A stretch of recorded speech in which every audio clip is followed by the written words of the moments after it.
Welcome to the Leo. Jaganmohan Reddy PA K Nageswar రెడ్డికి చెందినటువంటి అక్రమాల భోగోతం ఒక్కొక్కటిగా బయటకు వస్తుంది. ఇప్పటికే మనం గతంలో కూడా మాట్లాడుకున్నాం. వాళ్ళ కుటుంబం ఒక చిన్న టిఫిన్ బండి పెట్టుకుని జీవనం సాగించే కుటుంబం నుంచి వచ్చాడు. గతంలో సాక్షిలో 10,000 రూపాయల జీతానికి ఉద్యోగం చేశాడు. 2019 వరకు అద్దె ఇంట్లో ఉన్నాడు. జగన్ మొదటిసారి ఎంపీ అయినప్పుడు వ్యక్తిగత సహాయకుడిగా చేరి అప్పటి నుంచి జగన్మోహన్ రెడ్డితోనే ట్రావెల్ అవుతూ వస్తున్నటువంటి వ్యక్తి.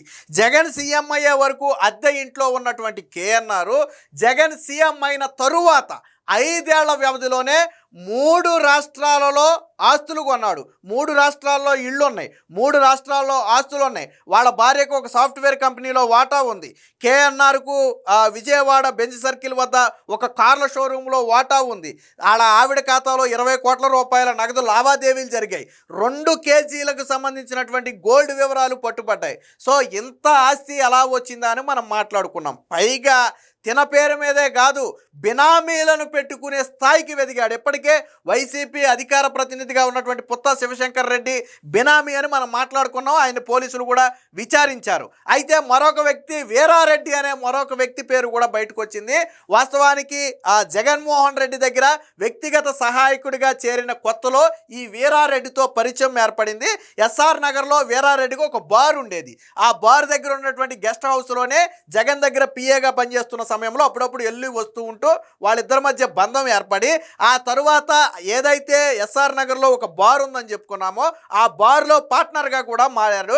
ఆ తర్వాత జగన్ దగ్గరే ఉంటూ, మనం చెప్పుకునేది ఉమ్మడి ఆంధ్రప్రదేశ్ సమయంలో, జగన్ దగ్గరే ఉంటూ అప్పుడు తన అధికారాన్ని ఉపయోగించి కొద్దో గొప్ప వీరారెడ్డికి సహాయపడుతూ వచ్చాడు. తర్వాత జగన్ సీఎం అయిన తర్వాత ఎప్పుడైతే కేఎన్ఆర్ పలుకుబడి పెరుగుతుందని తెలిసిన వీరారెడ్డి ఉన్నాడో వెంటనే హైదరాబాద్ నుంచి మకాంని ఎక్కడికి మార్చేశాడంటే తాడేపల్లికి మార్చేశాడు. అంతే, తాడేపల్లిలో వీళ్ళిద్దరూ కలిసి ఇక సెటిల్మెంట్లు దందాలు. ఎంతలా అంటే ఆఫ్రికా దేశం వెళ్ళి అక్కడ ఒక రాజుని కలిసి అక్కడే ఏకంగా మైనింగ్లో మేము పెట్టుబడి పెడతామని రాజుతోనే డీల్ చేసుకునే స్థాయికి వీళ్ళు ఎదిగారు. అంటే దీనికి సంబంధించిన ఒక్కొక్క వివరాలు పోలీసులు బయట పెడుతుంటే ఒళ్ళు గొగ్గురు పొడుస్తున్నాయి. ఏంటి, ఈ స్థాయిలో అవినీతి జరిగిందా? ఈ స్థాయిలో దోచుకున్నారా? అంటే ప్రతి దందాలో కూడా వాళ్ళ పాత్ర ఉంది. ఈవెన్ అంతెందుకు, బెంజ్ సర్కిల్ వద్ద ఉన్నటువంటి కార్ల షోరూంలో కేఎన్ఆర్ వాటా పెట్టాడని చెప్పి ఆ కార్ల షోరూమ్ యజమాని ఒప్పుకున్నాడు. సిట్టు ముందు ఒప్పుకున్నాడు. అయితే వైట్లో ఇచ్చాడా, మనీ బ్లాక్లో ఇచ్చాడనే ప్రశ్నకు మాత్రం యజమాని సమాధానం చెప్పకుండా తప్పించుకున్నాడని చెప్పి పోలీసులు చెప్తున్నారు. అంటే 1 కాదు 2 కాదు, 100,000 కోట్ల ఆస్తికి కేఎన్ఆర్ పడగలు చెప్పారు. అండ్ ఇంకా ఎంతమంది బినామీలు ఉన్నారో తెలియదు. ఇప్పటి వరకు 2 బినామీలే మనకు బయటపడ్డారు. ఇంకా ఇలా తవ్వే కొంది తీగలాగితే డొంక గదిలినట్టుగా ఒక్కొక్కరు బయటకు వస్తున్నారు. పుత్తా శివశంకర్ రెడ్డి దగ్గర లాగితే వీరారెడ్డి వచ్చాడు. ఇప్పుడు వీరారెడ్డి దగ్గర లాగితే ఎవడొస్తాడు? వీరారెడ్డి భార్య, ఆడ బంధువుల పేరు మీద కూడా కొన్నాడు. ఈవెన్ ఇక్కడ కోకాపేట లాంటి ప్రాంతంలోనో ఎక్కడో మొత్తానికి కోట్ల రూపాయలు విలువ చేసే విల్లాలు కొన్నాడంట. వైజాగ్లో కావచ్చు, లేదా అమరావతి దగ్గర విజయవాడ దగ్గర కావచ్చు, బెంజ్ సర్కిల్ వద్ద కావచ్చు స్థలాలు కొన్నాడు. మరి ఇంత డబ్బు ఎలా వచ్చిందో ఆయనకే తెలియాలి. దీనికి సంబంధించినటువంటి వార్త ఒకటి వచ్చింది, ఒకసారి చూద్దాం. కేఎన్ఆర్ కుమ్ముడు, పెరిగిపోతున్న జగన్ పిఏ అక్రమాస్తుల చిట్టా, రోజుకో బినామీ పేరు వెలుగులోకి. తాజాగా తెరపైకి దండా వీరారెడ్డి. విజయవాడలో 5,400 చదరపు గజాల స్థిరాస్తి, హైదరాబాద్ కోకాపేటలో విల్లా, కోట్ల రూపాయలు విలువ చేసే విల్లా కొనుగోలు, అలాగే హైదరాబాద్ ఎస్ఆర్ నగర్ దగ్గర ఉన్నటువంటి ఒక బార్లో భాగస్వామ్యం నుంచి ఆఫ్రికాలో లిక్కర్ వ్యాపారం చేసే స్థాయికి, విశాఖలో మైనింగ్, రియల్ ఎస్టేట్ వ్యాపారంలో కూడా దందా.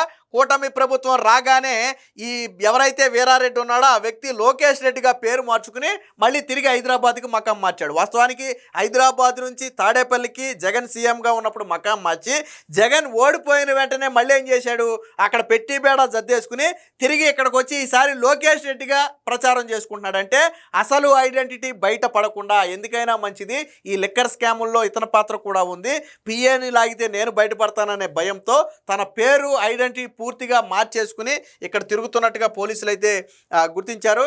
మాజీ ముఖ్యమంత్రి జగన్ వ్యక్తిగత సహాయకుడు కె నాగేశ్వర్ రెడ్డి అక్రమాస్తులు తవ్వే కొద్దీ బయట పడుతూనే ఉన్నాయి. ఆయన అక్రమాస్తుల చిట్టా చాంతాడంత పెరిగిపోతుంది.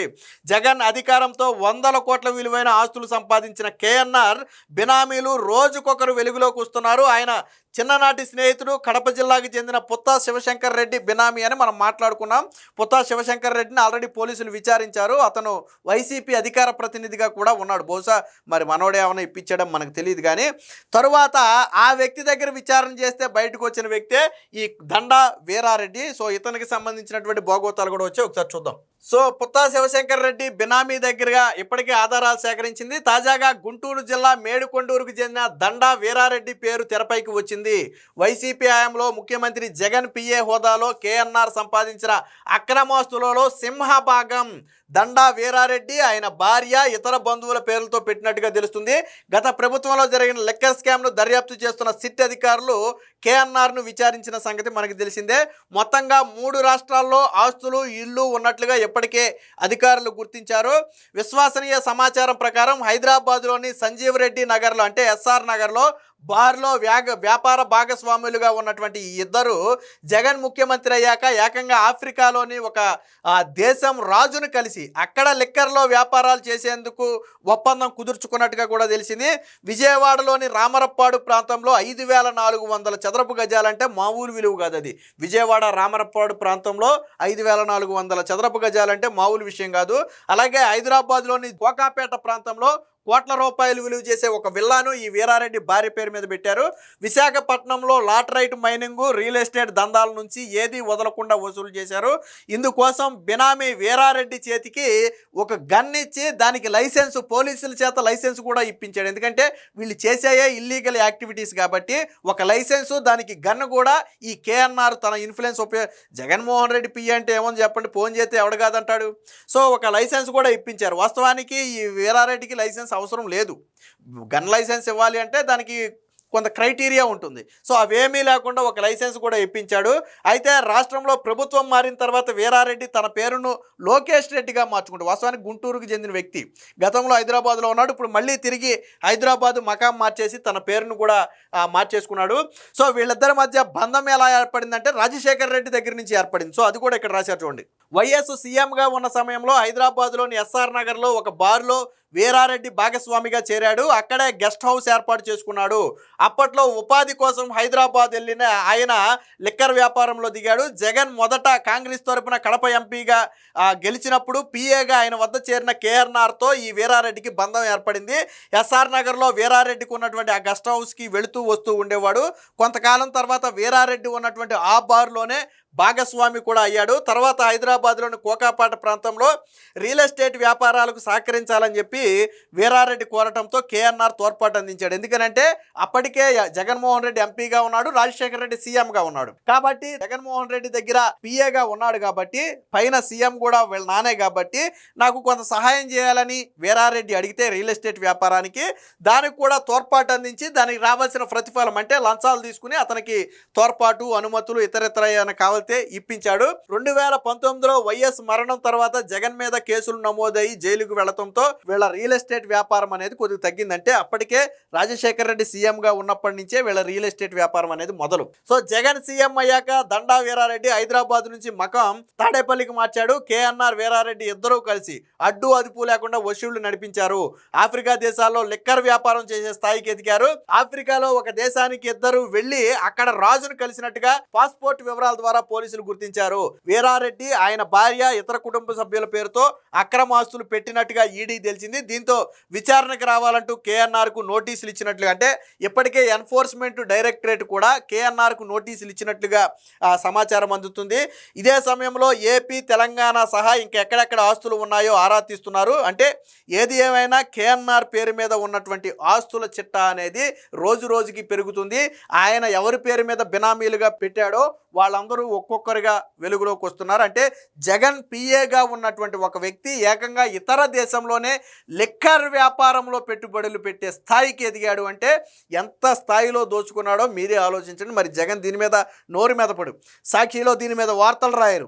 వైసీపీ నాయకులు ఎవరో దీని గురించి మాట్లాడరు. పైగా సాక్షిలో ఈ వ్యక్తిగత సహాయకుడిని ఎలా మార్చేశారు అంటే పొలిటికల్ అసిస్టెంట్గా మార్చేశారు. పిఏ అంటే దాని అర్థమే మార్చేశారు. పూర్తిగా అంటే ఒప్పుకోరు వీళ్ళు. ఇలా దగ్గర ఉన్నప్పుడు అవినీతి చేశాడంటే ఒప్పుకోరు. నిన్నటి వరకు పిఏగా ఉన్నటువంటి వ్యక్తి ఇప్పుడు పొలిటికల్ అసిస్టెంట్గా మారిపోయాడు. నేను దీని మీద ఒక వీడియో కూడా చేశాను, ఆధారాలు బయటపెట్టి, సోషల్ మీడియా ఆధారాలు బయటపెట్టి ఒక వీడియో కూడా చేశాను. ఏదేమైనా మొత్తంగా కేఎన్ఆర్ అవినీతి అక్రమాల చిట్టా రోజు రోజుకి బయటకు వస్తుంది. మరి జగన్మోహన్ రెడ్డి కానీ వైసీపీ నాయకులు కానీ దీనికి సమాధానం చెప్పాలి. వాళ్ళు అధికారంలో ఉన్నప్పుడు ఈ స్థాయిలో దోచుకుంటే ఎందుకు మౌనంగా ఉన్నారు? అంటే కేవలం ఇదేనా? ఇలా ఎంతమంది దోచుకున్నారు? జగన్ దగ్గర ఉన్నోళ్ళేనా లేకపోతే అందరి దగ్గర ఉన్న వ్యక్తులు ఇలా దోచుకున్నారా? ఇలాంటి అనుమానాలు ఇప్పుడు రాష్ట్ర ప్రజలకు కలుగుతున్నాయి. ఏది ఏమైనా కేఎన్ఆర్ మెడకు ఉచ్చైతే బలంగా బిగిసిందని అర్థమవుతుంది. Please subscribe to Leo news for more videos.